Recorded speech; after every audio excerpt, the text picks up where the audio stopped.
we have to really escalate the noise we make so that we'll be heard.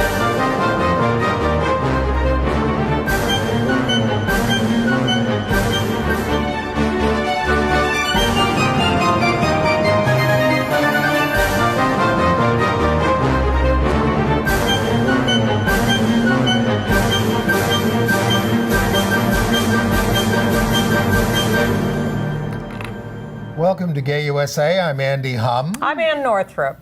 And we're a little informal today. I am at least. I'm because dripping in sweat. We walked 2 miles up here in 90-degree heat. We're having a heat wave. Please. Okay. In the news this week, and the heat is really coming on us, Trump is getting ready to appoint a Supreme Court justice who will reverse Roe v. Wade and undo marriage equality.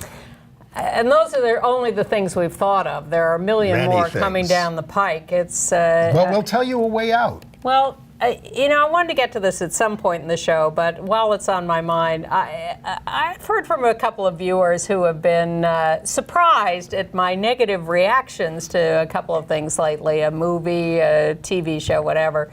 I am in such a bad mood. Sure. The heat, getting older.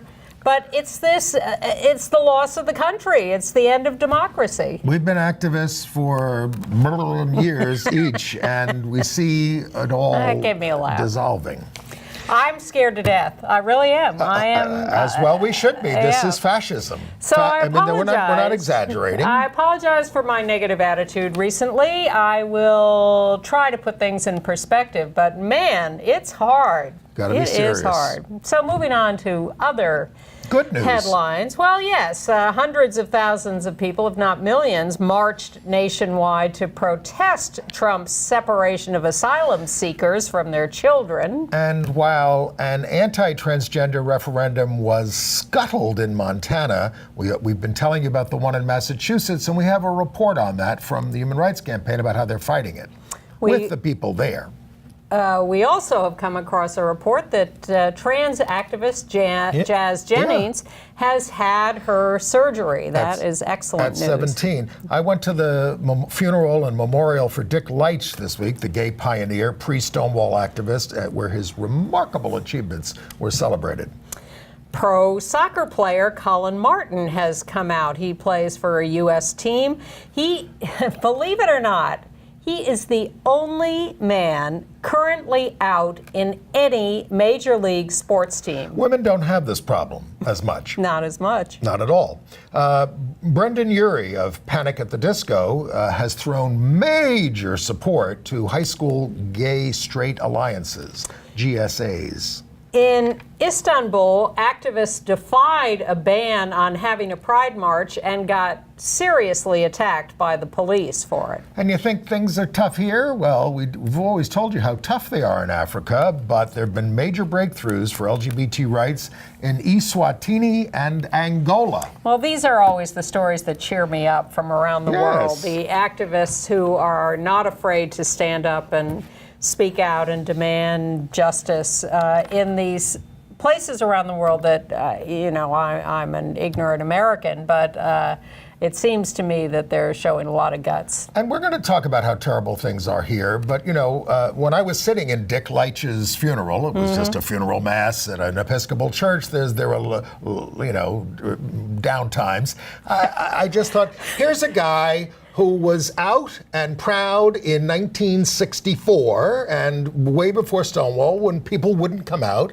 and we were criminal and everything else. And we have to find ways when the law is against us, as it may very well may be again, to stand up to it. People should not, they can reinstitute the sodomy laws. We're not going to stop making love. I posted about this on Facebook and got a hell of a response to it. Abortion is obviously a much more serious thing, but before abortion was legal, there were all these underground networks. It was harder. They tried to find safe abortion for women.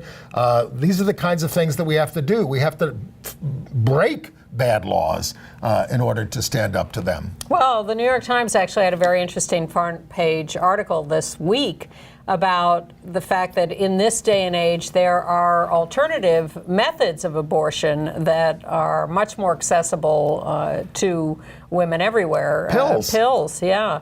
And while I think that's not going to get rid of back alley abortions and people trying to self-abort in harmful ways. People will die. Definitely. There are alternatives, and if we're clever about advertising those, we can be helpful. You know, I mean, they're cutting everybody's benefits. I mean, we will yell and scream about it, and we will try to throw them out of office, but we also have to learn to take care of each other when that happens. We have to find ways. Well, what you said is a good reminder that we survived before, when all of us were illegal and everything we did was illegal, and there's no shutting the door on all of us who have come out in the last decades. And I mean, the people who lived through, Berlin in the 20s might disagree because everything was shut down in a country like that. And as I like to say, Hitler was elected. Yeah. So, anyway. And aren't we looking forward to those NATO meetings and the Putin meeting? You wonder why I'm upset. My favorite word posting on Facebook in response to those things is grotesque.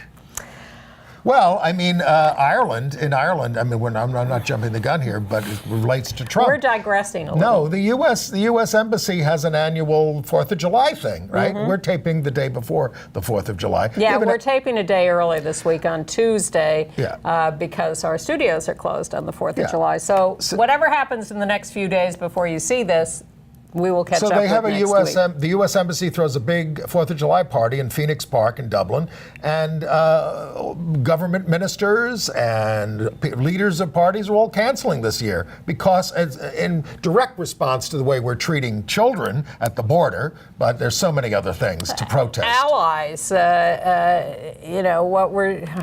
Yes. The list is endless. Let's get on with what we're getting news. on to is the Supreme Court. Yeah. And let's talk about that. I mean, basically every candidate is a solid far right winger that they're talking about. But let's look at some of the ones. You'll know by July 9th who he's going to pick. But this Brett Kavanaugh, this guy hindered immigrants in custody from getting an immigrant in custody from getting an abortion. He was directly involved in that case. And this Amy Coney Barrett, I mean, from the 7th Circuit, she was a clerk for Scalia. She has written that Roe v. Wade was erroneous. And we could keep going down the list. They're all awful, all right? They are all awful. William Pryor of Alabama, horrendous. But the question is, are they going to get somebody sort of who hasn't made direct statements that are going to it? Well, there's two, it's hard to lose Susan Collins from Maine, but if it's explicit enough, she might. I'm not holding out much hope. If they have Heidi Heitkamp and Joe Manchin and Joe Donnelly, they don't care about Susan Collins. Well, they just isolate her. They write her off. Now, if those 3 Democrats voted for Neil Gorsuch, who is an evil monster. Yes. I'm not trying to get you to think ahead too much, but I do want to, and I don't want to offer false hope, but if we elect a fully Democratic Congress in 2020 and a Democratic president, they can change the number of people on the Supreme Court. We're not going to get into FDR court packing territory, are we? FDR did propose court packing because the New Deal was being undone by the Supreme Court, and a Democratic Congress said no to him. But at this point, given the treachery and the evil of the GOP when it comes to the court, not giving a hearing to Merrick Garland, et cetera, they are fully within their rights to expand the number of people on the court. And they can. I mean, it was done many times in the 19th century, and then they sort of settled on 9, and they stuck with that. But you don't have to. And, they're playing hardball, and what are we doing? Somebody pointed out that no Republican Congress has confirmed a Democratic justice since 1895. Yeah. I mean, I was shocked at that, but it's true. Yeah. So, they're playing with guns. We brought a knife to the fight, so we have to change on that.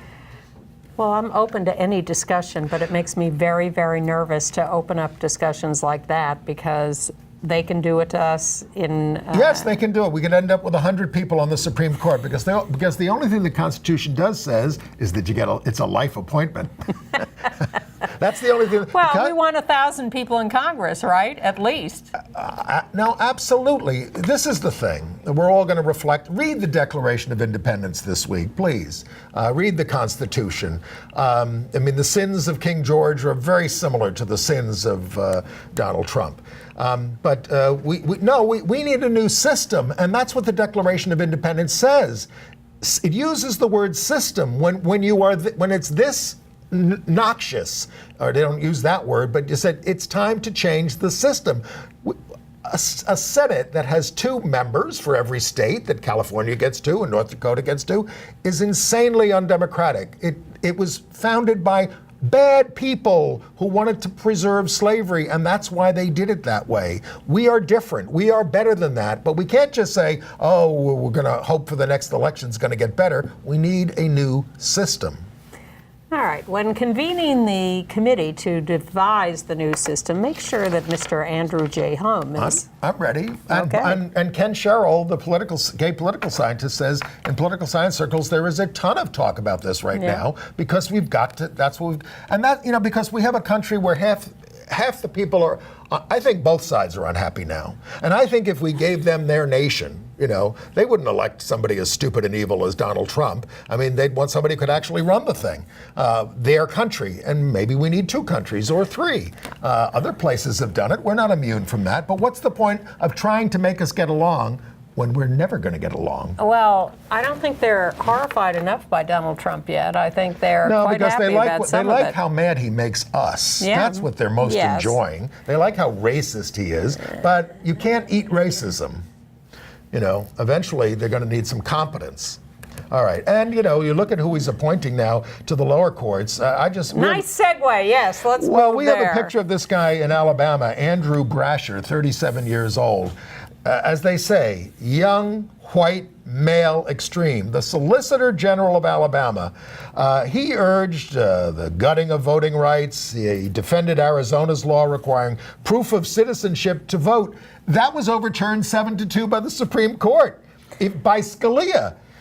He wrote an amicus against Obergefell. He's unwilling to. He's one of these guys that is unwilling to say that Brown v. Board of Education was rightly decided. That's the easiest question on the list. And he's anti-abortion. And now he's going to be a federal judge in Alabama. Maybe. Meanwhile, our president is also nominating R. Clark Cooper, the former head of the Log Cabin Republicans, of course, the gay organization, as Assistant Secretary of State for Political Military Affairs. He has extensive experience in the military, at the State Department. But his White House biography does not mention that he was the head of the Log Cabin Club. He also sued against Don't Ask, Don't Tell. We haven't quite figured out why he's desirable in this position. But and we told you there was no Pride Month celebration at the Pentagon, and House Democrats wrote to Secretary James Mattis asking, what changed? Why are you backing away from your support? Because they actually did it last year in the Trump administration. Oh, yeah, well, and ambassadors around the world, we'll get to this in international news, but U.S. ambassadors around the world are still standing up for Pride celebrations and LGBT people. Until Tony Perkins finds out about it. Yes, and starts knocking them off one by one. You know, of course, about the Trump administration and their horrendous treatment of potential asylum seekers and immigrants. Well, here's a new wrinkle. A trans woman, U.S. citizen, has had her passport renewal denied just for no reason, and she's been told that she was raised in foster care. She must dig up her foster care records to prove that she's a citizen, and she must produce proof of her transition to affirm her gender identity. Now, she's been living in her current gender identity for over 20 years. She's had a passport for decades. All she was trying to do was renew her passport, and now they are throwing this at her. And this is what they're doing to people across the board. They're just doing everything they can to shut people down, roll back the clock. My roommate works for the United Nations. He was coming home from Iraq, where he's been working with refugees. He gets pulled off the plane in Frankfurt on the way home by the Americans, and they say, "We think you're like one of these guys who shut up Fort Hood." This is what they say to him. Looking at the country, he said, I know, Doug, this is not who he is. "I work for the United Nations. I have a UN diplomatic passport. Are you for real?" I mean, you have to be careful with these people because they have an awful lot of power to stop you. That's what happens. They are just trying to screw everybody. Yeah. Everybody. You would think that would peel some people away. And they're revoking Obama-era guidelines that encourage the consideration of race in college admissions processing as a way of promoting diversity. Of course they are. Now let's talk about fighting back. Let's talk about the families belong together rallies. Well, I'll tell you, I mean, this was nationwide. It was called for June 30th, and all across the country, people, and in New York, there were tens of thousands of people. Let's put up one of the pictures there. There was a there was LGBT justice for justice for LGBTQ immigrants. That was certainly part of it. Another picture showed, what else have you got there? Yeah, I saw these guys, a gay couple standing up for Roxana, the transgender woman who was died. She had AIDS. In ICE custody. In ICE. And then what else do we have for a picture there? Oh, Jerry Nadler was there. So Jerry Nadler is our congressman, and he will be the head of the House Judiciary Committee if you elect a Democratic majority in November. He will be the head of that committee. And he said it's as much of a crisis as we've had since the Civil War. I said, Jerry, Civil War didn't end. And that's what the problem is here. And, I went along with some of this conversation with him and, said, well, what about secession? What about breaking? Oh, no. We don't want to leave anybody behind. Okay, keep everybody together, but it's We'll let them into our country. Yeah, sure, absolutely. We're very nice. We're very nice. Well, it is. But it was so nice to be out in these throngs of good people, the same kind of people who were at the women's marches and everything, and are ready to march when he fires Mueller. Okay. All right. All right. Well, then let's. Good news from Montana. Yeah. They had an anti-trans ballot measure proposed, and the right wing was trying to gather signatures for this, and we succeeded in delaying this for a while by making them rewrite it. The court had decided it was not honest in the way it portrayed itself. But they went back and they rewrote it and they tried again. Well, they have failed to collect enough signatures to put this measure on the ballot. This would have barred people, transgender people, from using public facilities in their gender identity, corresponding with their gender identity. But in Massachusetts, as we've told you, they have a referendum there. Now, Massachusetts, the legislature is great. They just passed a bill against conversion therapy on the House. But the Human Rights Campaign, who was working with the people on the ground in Massachusetts there, put together, with their transgender spokesperson there, a video on what's going on in Massachusetts. I'm Sarah McBride, the Human Rights Campaign's National Press Secretary. I'm in Boston on behalf of HRC for the launch of a campaign to defend transgender equality here in Massachusetts. In 2016, Massachusetts passed a law protecting transgender people from discrimination in public spaces. Unfortunately, recently, anti-equality activists collected the minimum number of signatures necessary to add those protections to the ballot in 2018. A group of Massachusetts residents are pushing to repeal the state's transgender non-discrimination law. This is a critical race for the transgender community, for the Commonwealth of Massachusetts, and for the LGBTQ community across the nation. The eyes of the country will truly be on Massachusetts come this November, as Massachusetts is now the first state to have transgender equality on the ballot. HRC is part of the executive committee of the campaign that was launched, a coalition of people across the Commonwealth of Massachusetts, from business leaders to faith leaders to transgender people, who are fighting to make sure that everyone in this Commonwealth knows that they are welcomed, that they are loved, and that they are protected from discrimination. The stakes could not be higher. If anti-equality activists win here in Massachusetts, they're going to take this plan, they're going to take these strategies to states across this country to try to roll back the clock on our progress. Too many people think that this law won't be repealed in Massachusetts simply because it's a deep blue state that's voted Democratic. But we cannot be complacent in the face of these attacks. We saw in California with Proposition 8. Voters in California approved Proposition 8, a ban on gay marriage. It was a stunning defeat for gays and lesbians. It restored the second-class citizenship of same-sex couples and gay people in that state. Even in some of the most supportive states, sometimes opponents of equality can win. So we need your help to fight back against these attacks. We need you to volunteer, we need you to donate, we need you to speak out, so that everyone in Massachusetts knows that they should vote yes to defend trans equality in this Commonwealth.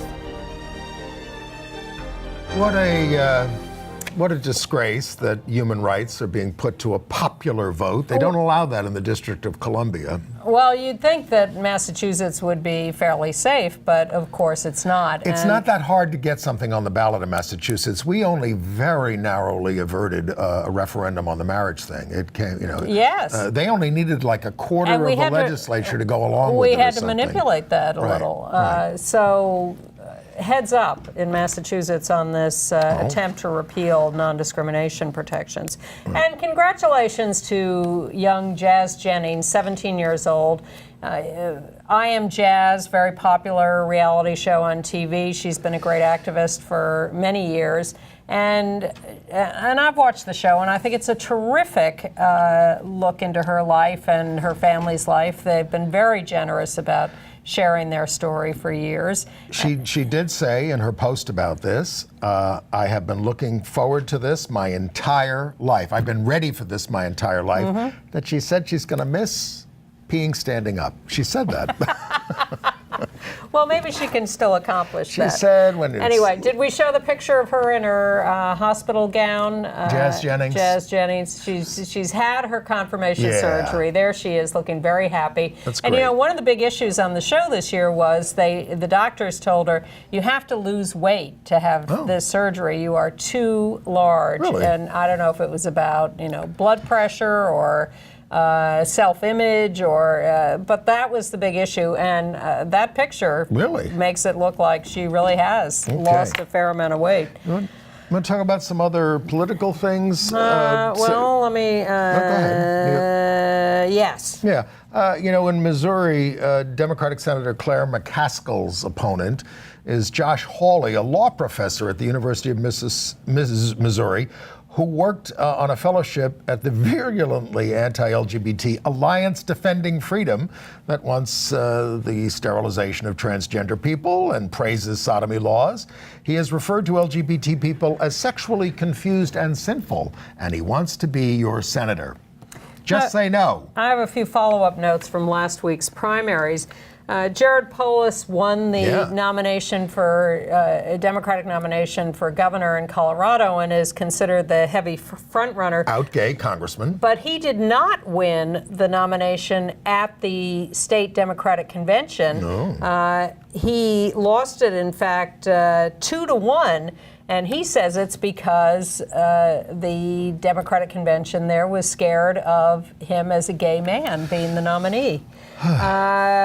In Maryland, Chelsea Manning, we had told you some months ago, was running against the popular Democratic incumbent Senator Ben Cardin in the primary there.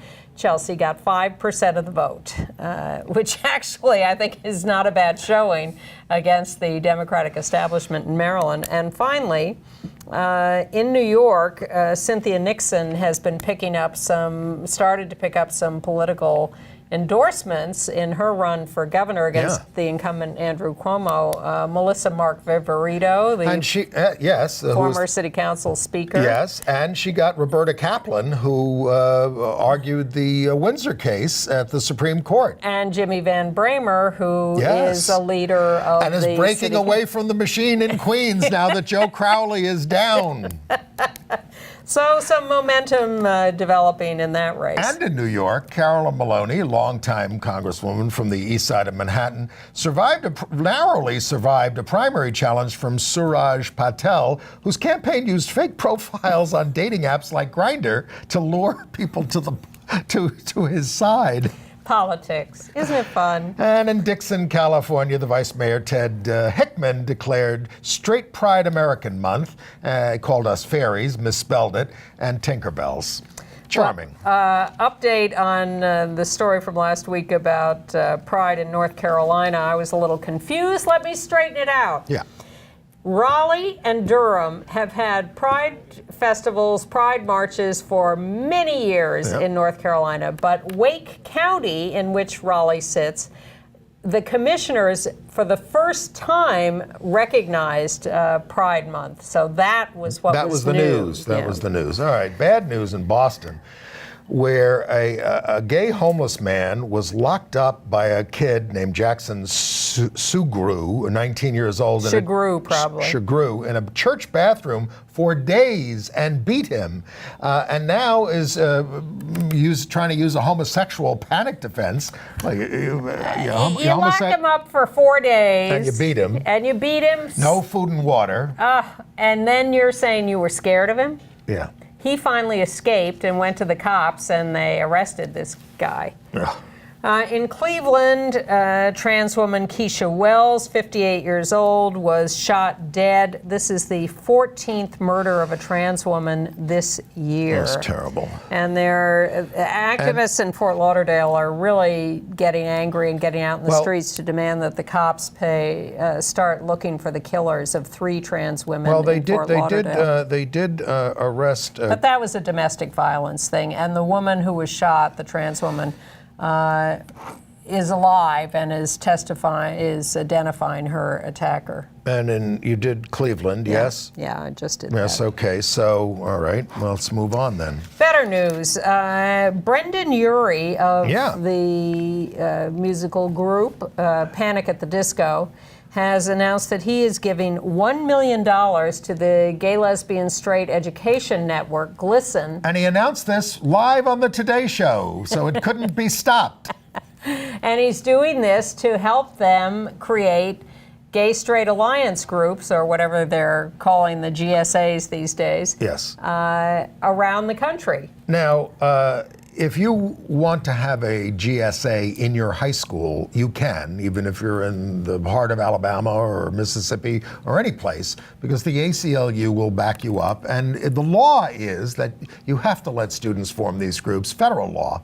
The federal law is that, and this law was written originally to protect students' religious groups. Yes. And the law is that if a school allows any extracurricular groups, they have to allow all extracurricular groups. Now, also, well, related to this, in Canada, I mean, this is, related to this, a judge dismissed an injunction that sought to put a hold on an Alberta law blocking schools from informing their parents their kids have joined a GSA. Yeah. They said it had violated their religious freedom. The judge said there's no evidence that GSAs cause harm, and lots of evidence that they do good, including reduction of sex, he said. Exactly. And drug use, and improve school performance, and increased sense of safety, and enhanced well-being. So what's the problem? Another great ally of LGBT kids for many years has been Cyndi Lauper with her True Colors Fund.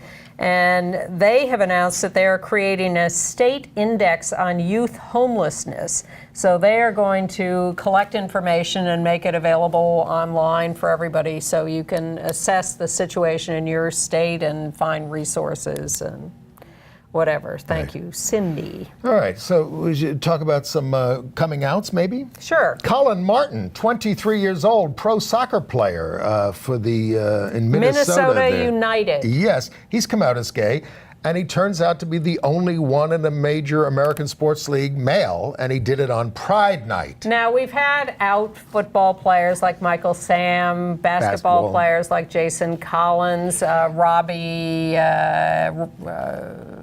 what's his name? The soccer he player. Played soccer. I want to say Robbie Rogers, but I'm not sure that's true. Right. Okay. Not dead yet. But nobody currently. They've all retired. Or they've come out after they've retired or whatever. Colin Martin, newly out, is the only one at the moment in any baseball, football, soccer, anything. He's the only one who's out. And John Davidson has come back. He was the top attorney there at Lambda Legal Defense for many years, and he left, and he's now with Freedom for All Americans. He's got 30 years experience fighting for LGBT rights, and this group is, of course, trying to win non-discrimination protections for us nationwide. Well, they're doing a number of things. They're doing lawsuits to make sure that things like Title VII and Title IX or sex discrimination laws are interpreted to include sexual orientation and gender identity. They're advocating for new laws like the Equality Act, which would be a national law to inculcate non-discrimination rules across the country in public accommodations, employment, and housing. Mm-hmm. So Freedom for All Americans is the group that is taking on the task now of working for all of us nationally on lawsuits and legislation. And freedomforallamericans.org is where you can go to look up the work they're doing. And the fact that they've hired John is a good indication that they're serious about ramping up their work. And of course, we had a lot of thoughts of Gilbert Baker this past Pride Week, and we just learned that his memoir, Rainbow Warrior, will be published. Not final on the title. I know there's a controversy over the title, but his memoir will be published by the Chicago Review Press next June. As will Peter Staley's memoir. Yes. Peter Staley's a big AIDS activist, fierce one, Treatment Action Group as well. Just want to shout out to Decatur, Illinois, which held its first Pride celebration. Population 72,000. And you want to tell us about Dick Leitch's memorial? I mean, I put a couple of pictures up. So we had his funeral, and afterwards they had a reception at Julius's, where the sip-in was, the first act of LGBT civil disobedience in 1966, where we won the right to be served drinks in a bar.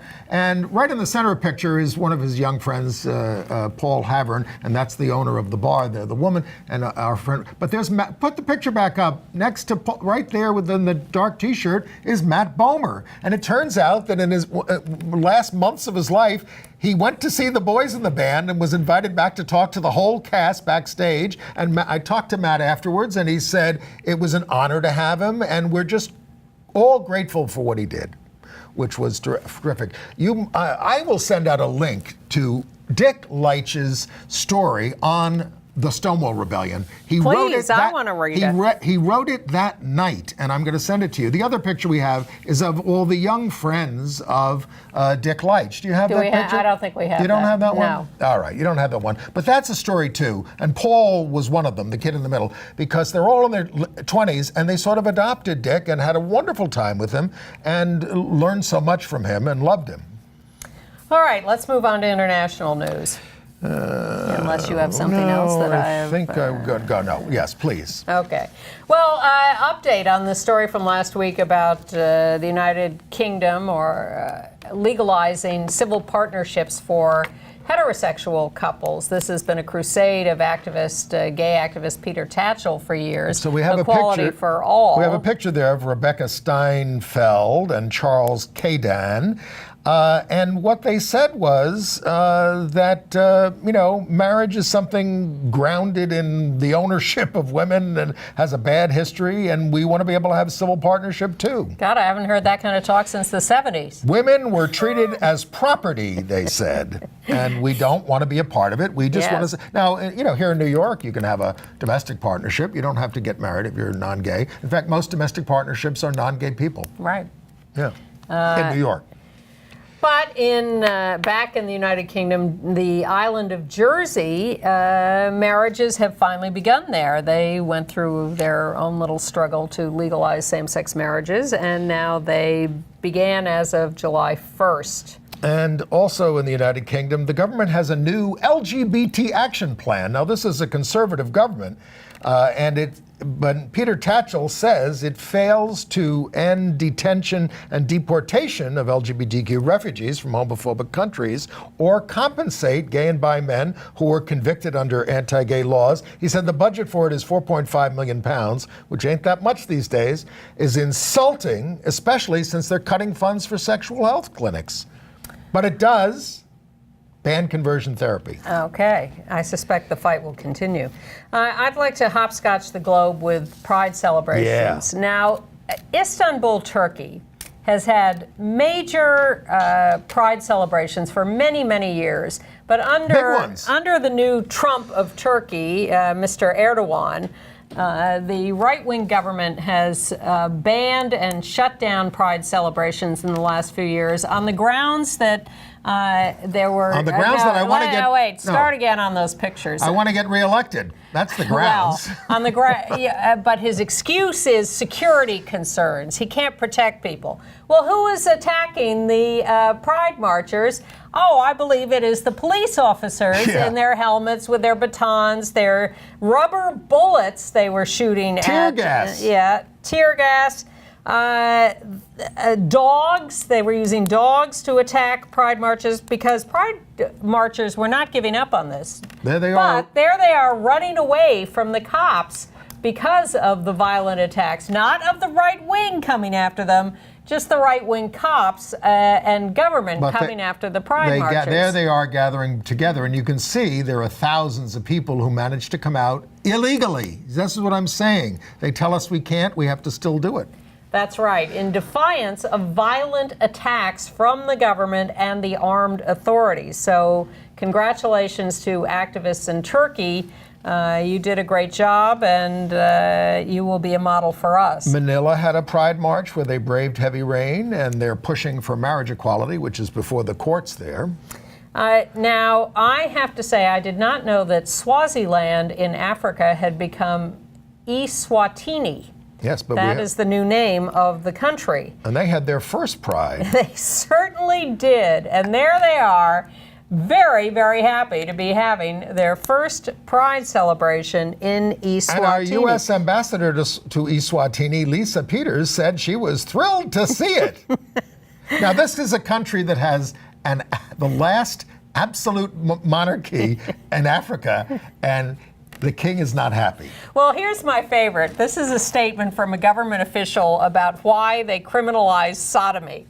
In Eswatini. In Eswatini. Our statutes criminalize sodomy, but they're silent about consensual sex because sodomy is a crime like rape. Really? Listen. 500 people showed up at Pride in Eswatini, and in reading some history, congratulations. I read a New York judge in the 60s who said it was worse than rape. In the consensual 60s. sodomy? Yes. People, what is with it? They are panicked. They are panicked. Relax. It's We're not going to hurt you. Panama is much more accepting and respectful, and they had a nice Pride celebration this past weekend. 'Tis the season. We have a picture of Panama Pride somewhere in there. Yep. There it is. Yeah, a big happy crowd in Panama. On the other hand, in the Ukraine, LGBTQ activist was attacked in Kryvyi Rih. His name is Boris Zlotchenko. He was the lead organizer of the Pride Parade there, but he was set upon by 10 men who severely beat him. And his group said that the police refused to arrive on the scene. He was hospitalized. He said the march must go on.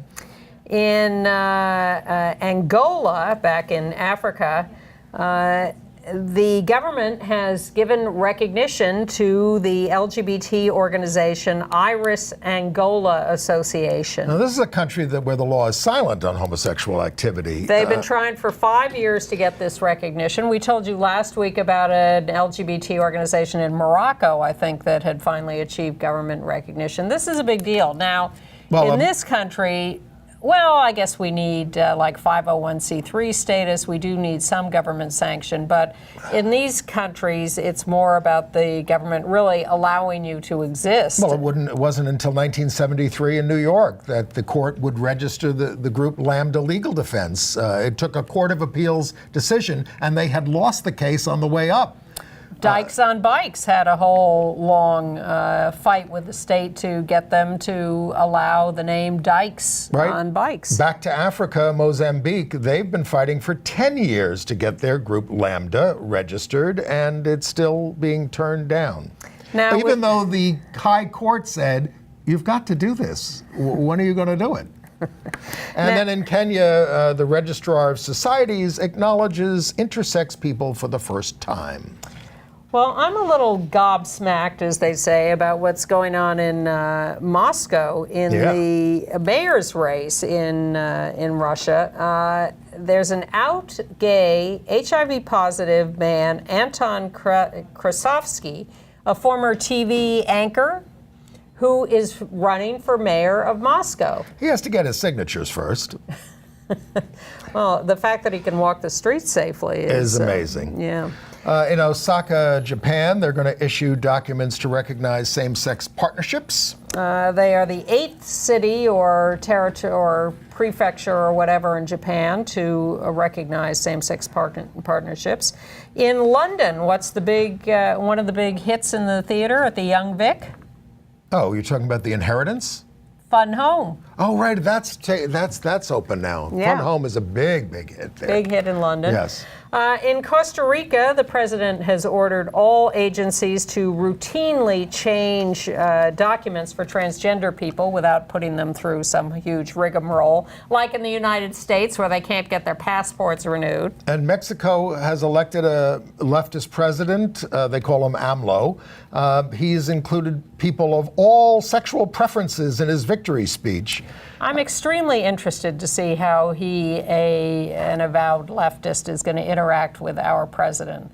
I suspect he will be quite tough on Mr. Trump. I hope so. It'll be interesting to see. I hope so. Give us another option of some place to go. Yeah, and at the Miss Universe pageant in Spain, don't forget that Donald Trump used to own the Miss Universe pageant. Angela Ponce has won Miss Universe Spain, and she is a trans woman, and she is going to be going to the International Miss Universe pageant in Philippines as the representative of Spain. Now, in fact, the Donald stood up for a trans contestant years ago in the Miss Universe pageant. Mexico City has their first woman mayor. We've never had one in New York. And in Ireland, the out gay prime minister has come out for women priests. He says it's up to the church, but I think they should do it. What a thought. All right, AIDS news? Yes. Insurance premiums are skyrocketing due to Trump's interference with the ACA, especially for 50 to 65-year-olds. I can attest to that. He'll blame Obama. It's all GOP sabotage, or the companies say the rates would be flat. Yeah, exactly. If you're looking for GMHC, Gay Men's Health Crisis in New York, they are expanding and moving some of their operations to 307 West 38th Street between 8th and 9th, but they'll still be have some stuff going on at their West 29th Street facility. Now, the White House was bragging on National HIV Testing Day that they had approved generic medications to dramatically reduce infections. I don't think so. What kind of a lie is that? It's in there. I mean, the cost of Truvada has gone through the roof, and they've also dramatically cut HIV/AIDS funding. They've cut $1 billion from the Global AIDS Fund. That's a way to extend and they're going to take epidemic. us out of NATO and the World Trade Organization and the Paris Peace Accords and trade deals. They fired the Presidential Advisory Commission on HIV/AIDS, and this was a year ago, and they've yet to appoint new members. They fired the entire Presidential AIDS Commission. But a survey of 65% of doctors now say they're willing to prescribe PrEP to adolescents. I watched a very interesting Vice documentary on YouTube called Latinx Young HIV on the Border. And it's about young HIV-positive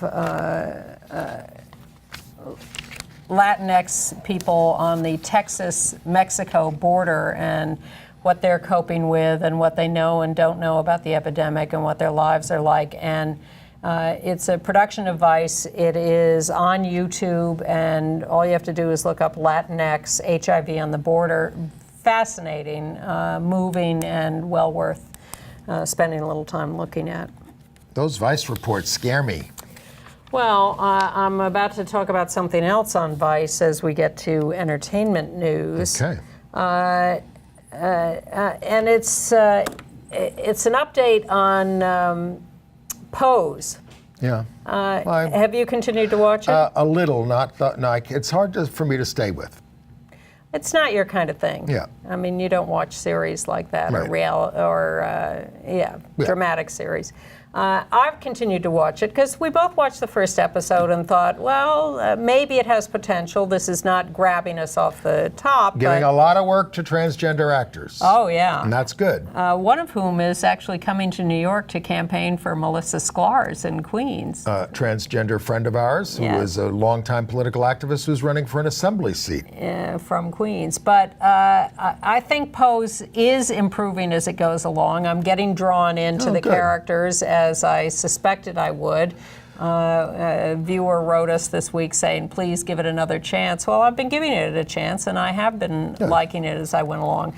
But it is a dramatized look at the ballroom scene and the people involved. Presided over by Tony Award-winning Billy Porter. He is fantastic on the show. He is really good.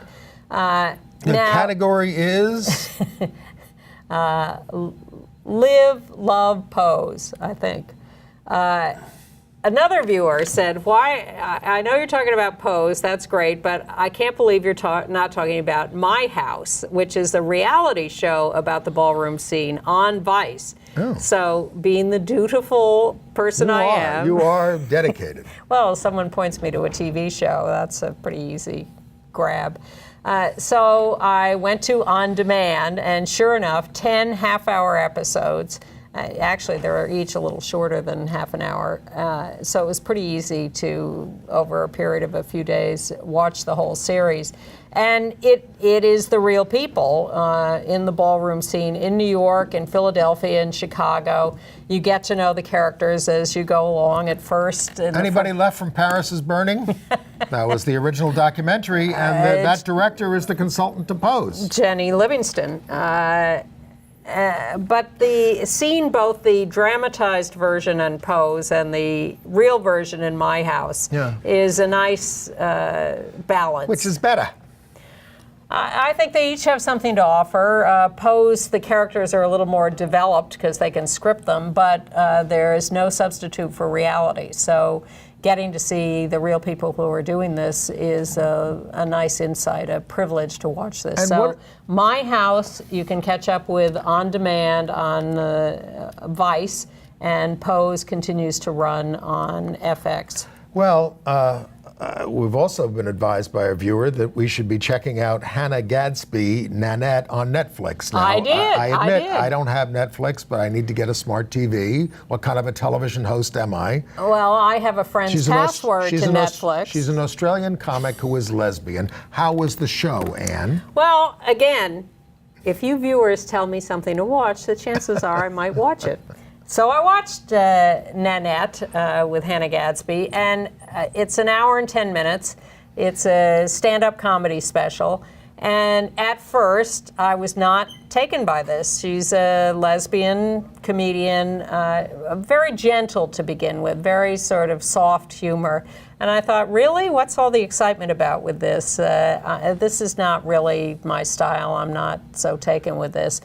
But the last half hour, boom, it just explodes in power. She starts talking about how comedy is really not the right venue to tell the truth of her life and deal with the issues that need to be dealt with. And the power dynamics between men and women, rape, just the way the world works. And she talks about giving up comedy I've since read that she may not be so firm on that because this has been such a hit that she's now seen maybe I can talk about real issues that I didn't think I could for a while. But I was really blown away by the last half hour of this special, and at first I didn't think, how can I recommend this? It's not that good. I'm going to get Netflix. I did watch her you can watch her on YouTube. Her name is Hannah Gadsby. I watched that. You sent me the 3-minute clip. It was nothing. I mean, everything that's in that clip is in the special, but it's not the power part. And it's not a good representation of the real value of Nanette. So thank you to the viewer who recommended that. And I will now recommend Nanette on Netflix. And I want you to get your calendars out. There's a bunch of shows coming. Coming in October off Broadway, Gloria, a life about Gloria Steinem, played by Christine Lottie. Lottie? All right. Well, let's call She and I were in Smoke Enders together. Oh. After 40 years ago. Now, Act 1 is by Emily Mann, and Act 2 will be a talking circle with the audience about the themes of the play. I think that I could go for that, and Gloria's on board. Okay. The Devil Wears Prada is in development as a musical. With a book by Paul Rudnick, the out-gay, and music by out-gay Elton John, and Shayna Taub is going to be the lyricist. All right. What else? Congratulations to Dustin Lance Black and Tom Daly. They had a baby boy at the end of June. Here's another Robbie Ray Black Daly. All they showed you online was pictures of the baby's feet. We had Gail Friedman on here talking about her documentary Hot to Trot about same-sex ballroom dancing a while ago. It won the audience favorite award at last year's Outfest LGBT Film Festival last fall here in New York. Newfest. Outfest is LA. Newfest is New York. Thank you. Well, the film is now going to open theatrically at the Quad Cinema in August. We'll remind you when we get closer. Not yet, but you assume these things will build, but you can catch Hot to Trot at the Quad in August. We'll give you more details when we get there. And the Whitney Museum, starting July 13th and through September 30th, is going to have an exhibit called David Wojnarowicz, History Keeps Me Awake at Night. There's a picture of David. He was a fierce poet, activist, and artist, of course. Great guy. He died in 1992 at the age of 38. He was HIV positive, and we knew him and honor his work and his life. What a loss.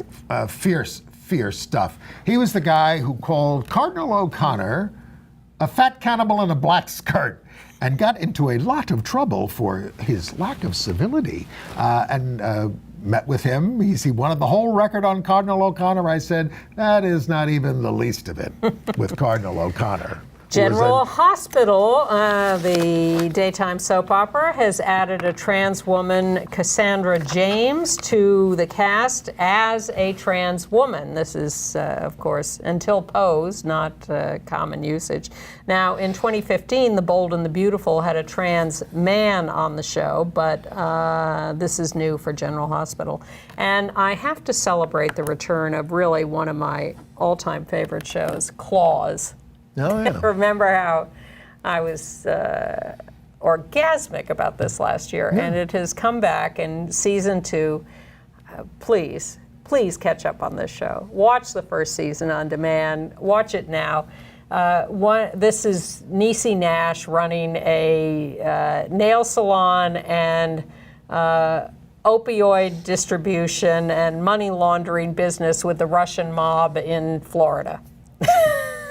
How can you resist that? So part of her little gang of manicurists is a lesbian known as Anne, who was the focus of this week's episode, as she had to spend time with her family, from whom she is estranged, her gay brother, closeted politician in Florida. They're all Cuban exiles.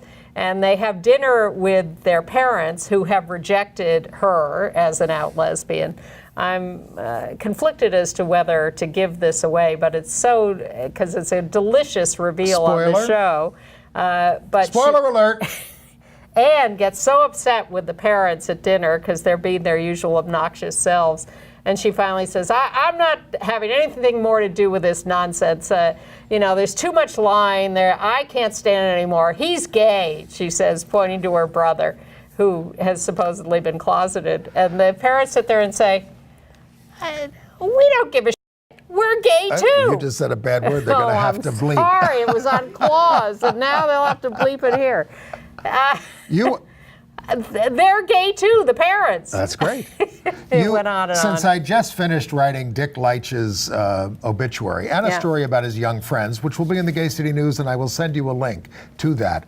But I read about his coming out story. Okay. So he's 18 years old, and he goes to a gay bar in Louisville, Kentucky, and he says, I was picked up by some old queen. He said it was pretty horrible, but I wanted to have sex, and I did it, and I acted like I was sophisticated, and the guy sends me flowers and a card the next day declaring his love.